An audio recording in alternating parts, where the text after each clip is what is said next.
అసలెందుకే ఆ అమృతమే అనురాగముతో నువ్వు నవ్వితే రతి సుందరిలా దరి చేరితే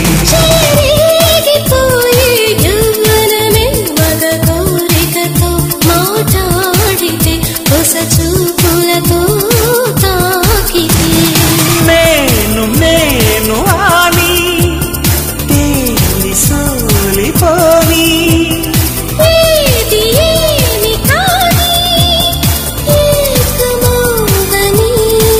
రామరి నా చెలి ఓ ప్రేమ హృదయ వీణ నీవమ్మా.